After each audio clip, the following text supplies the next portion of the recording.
بسم اللہ الرحمن الرحیم وبہ نستعین السلام علیکم ورحمۃ اللہ تعالی وبرکاتہ نحمده ونصلی علی رسولہ الکریم اما بعد فأعوذ باللہ من الشیطان الرجیم بسم اللہ الرحمن الرحیم اقیموا الصلاة وآتوا الزکاة وارکعوا مع الراکعین صدق اللہ العظیم ان اللہ وملائکتہ یصلون علی النبی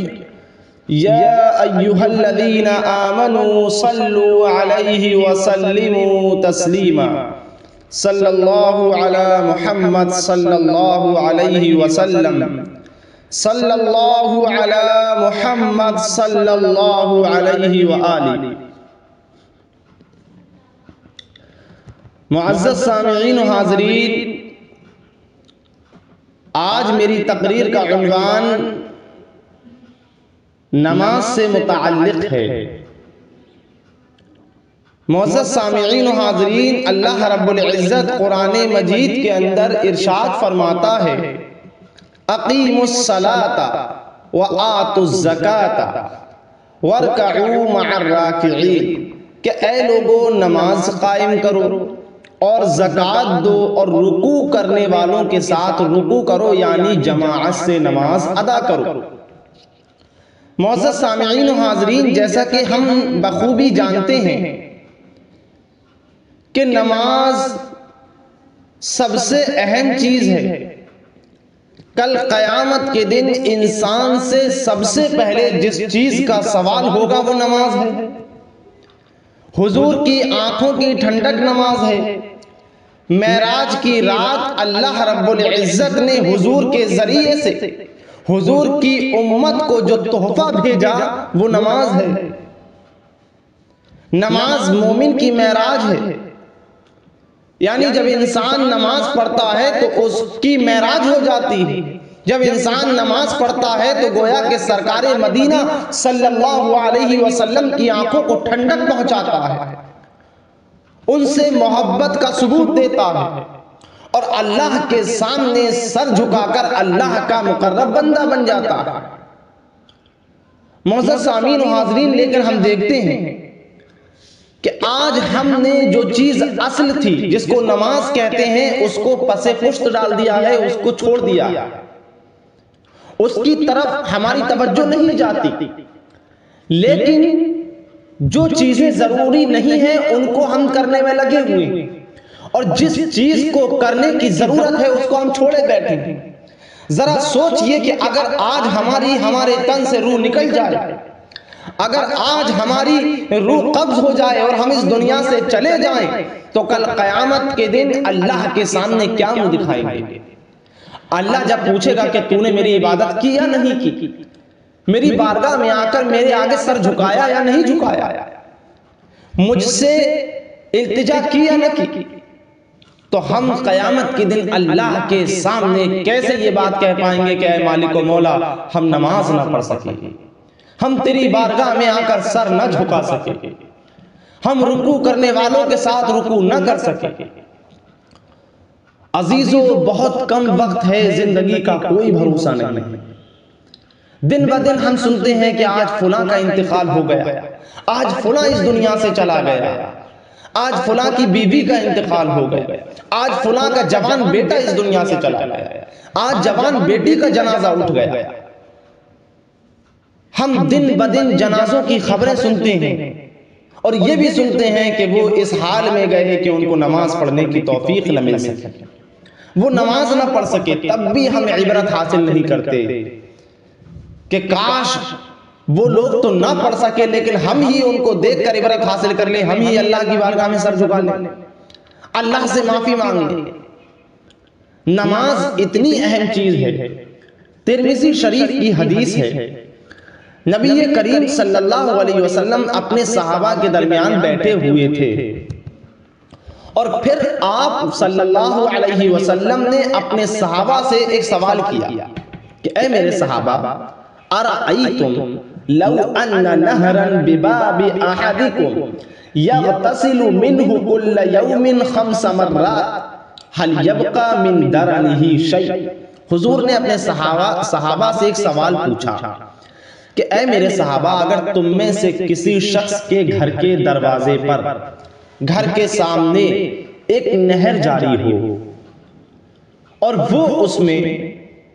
ہر دن 5 مرتبہ غسل کرے، یعنی اگر کسی شخص کے گھر کے سامنے سے ایک دریا بہہ رہا ہے اور وہ شخص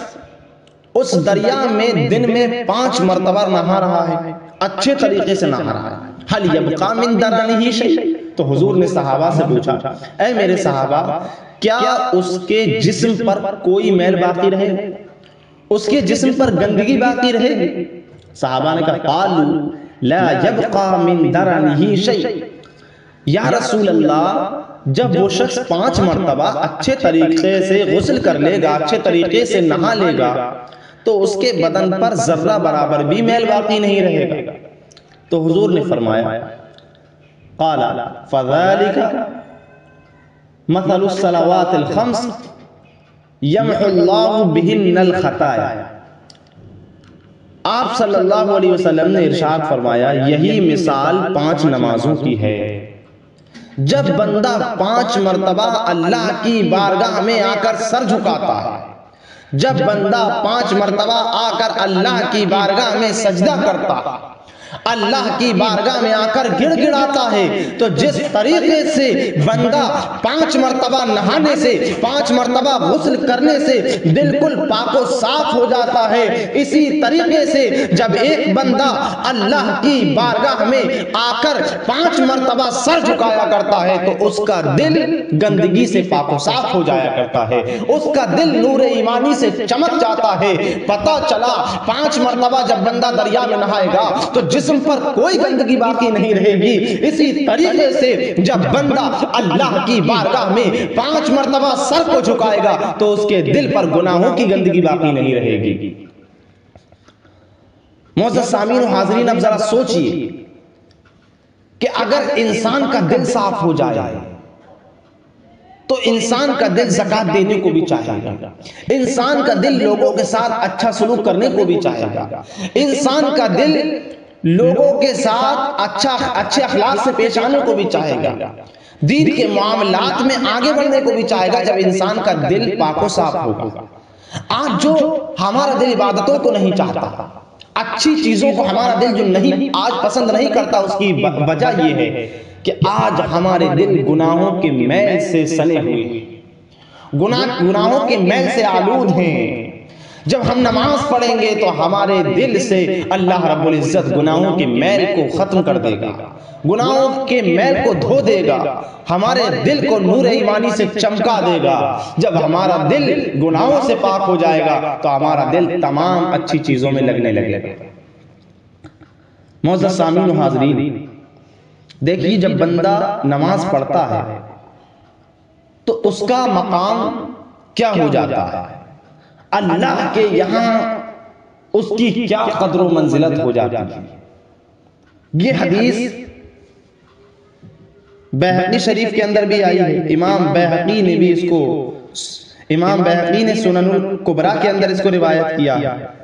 امام احمد بن حنبل نے اپنی مسند میں اس کو روایت کیا، امام ابو داود نے بھی اس کو روایت کیا ہے، امام منذری نے ترغیب و ترہیب کے اندر اس حدیث کو روایت کیا۔ اب ذرا سوچیے اتنے ائمہ نے اس حدیث کو اپنی اپنی کتاب کے اندر کوٹ کیا۔ اب حدیث کے الفاظ سنیے کہ نماز پڑھنے والے کا مقام کیا ہوتا ہے۔ حضرت عبادہ بن صامت رضی اللہ تعالیٰ عنہ سے روایت ہے، کہتے ہیں انی سمعت رسول اللہ صلی اللہ علیہ وسلم یقول 5 صلوات افترضہن اللہ تعالی علی عبادہ۔ حضرت عبادہ بن صامت کہتے ہیں کہ میں نے نبی کریم صلی اللہ علیہ وسلم کو فرماتے ہوئے سنا ہے، میں نے اپنے آقا کو فرماتے ہوئے سنا ہے، میں نے نبیوں کے سردار مدینے کے تاجدار کو فرماتے ہوئے سنا ہے۔ کیا سنا ہے؟ کہ 5 نمازیں ہیں، جن کو اللہ رب العزت نے اپنے بندوں پر فرض کیا ہے 5 نمازیں. من احسن وضوءہن وصلاہن لوقتہن واتم رکوعہن وسجودہن وخشوعہن کان لہ علی اللہ عہد ان یغفر لہ. کہتے ہیں کہ اللہ نے اپنے بندوں پر 5 نمازیں فرض کی ہیں، تو جس شخص نے ان نمازوں کے لیے اچھے طریقے سے وضو کیا اور پھر ان نمازوں کو ان کے وقت میں ادا کیا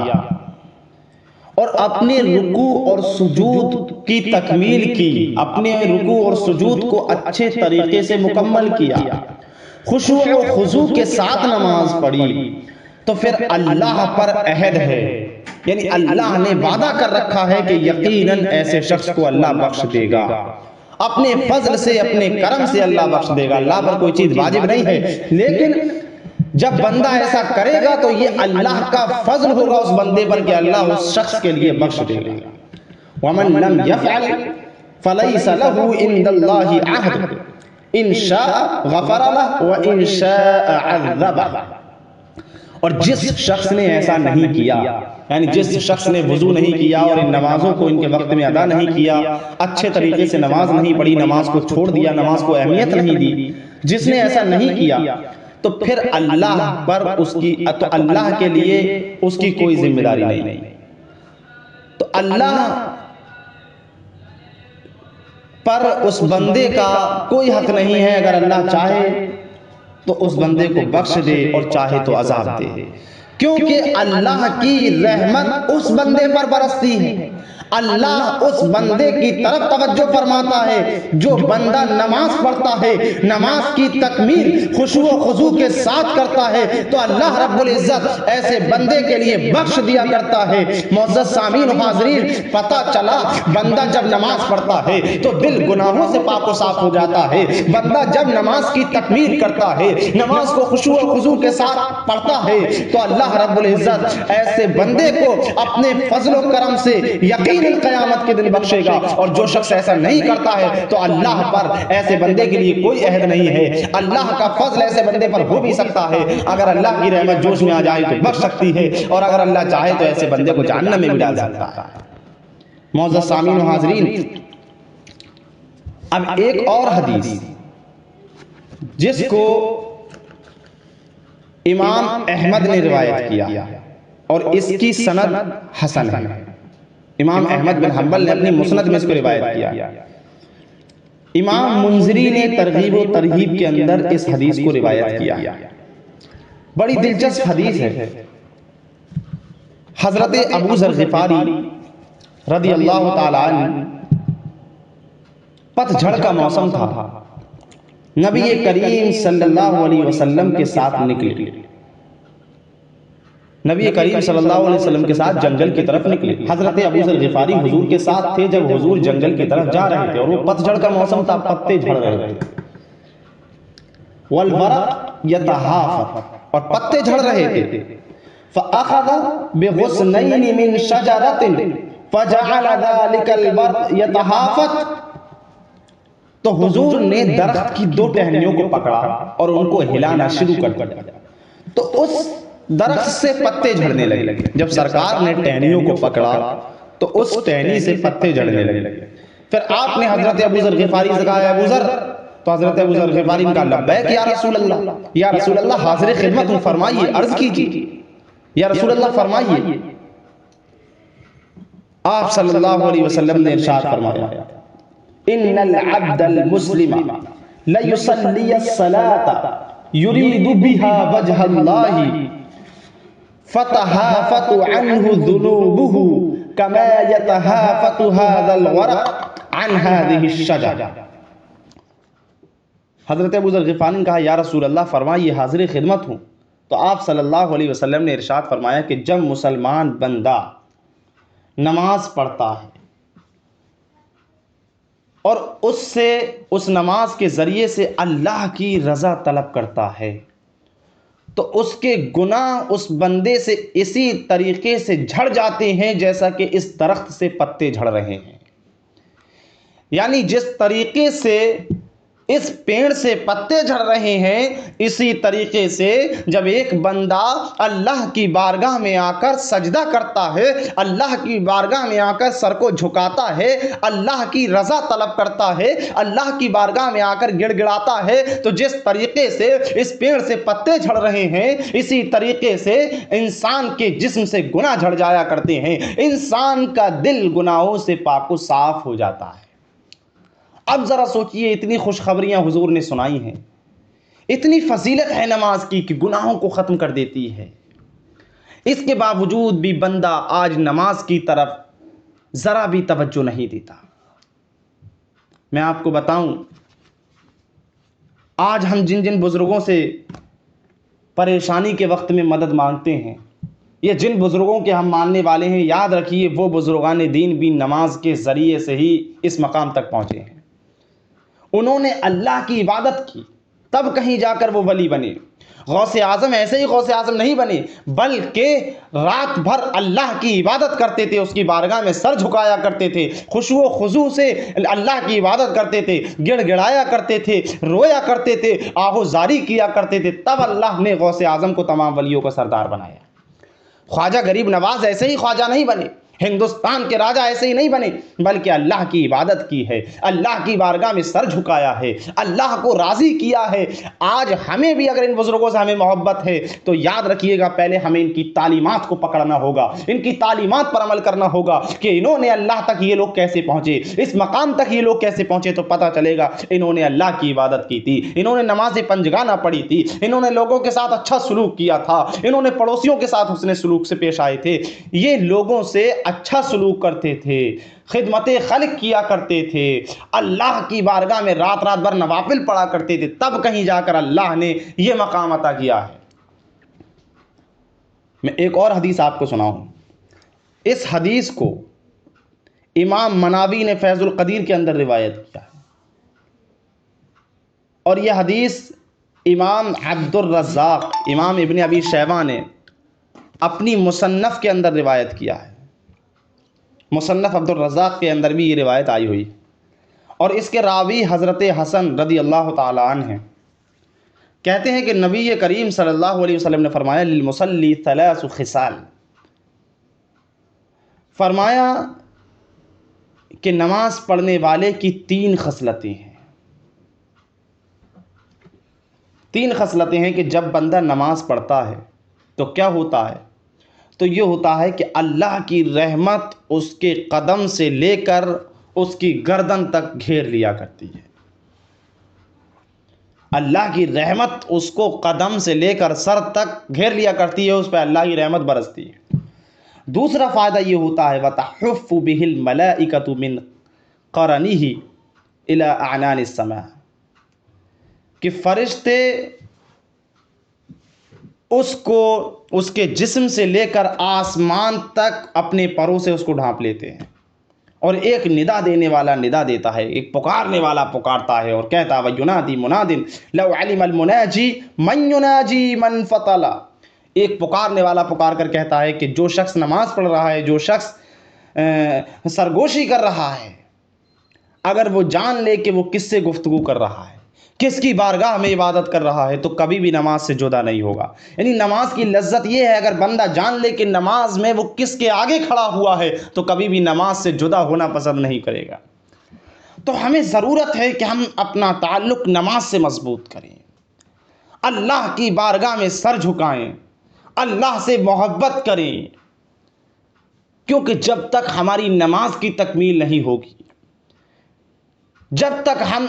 ہماری نمازیں مکمل نہیں ہوں گی، تب تک ہمارا کسی چیز میں دل نہیں لگے گا،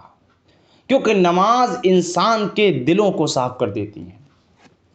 اب ایک سوال یہ پیدا ہوتا ہے، کیا نماز سے سارے گناہ معاف ہو جاتے ہیں، کبیرہ اور صغیرہ؟ تو دیکھیے، نماز پڑھنے سے انسان کے صرف صغیرہ گناہ معاف ہوتے ہیں،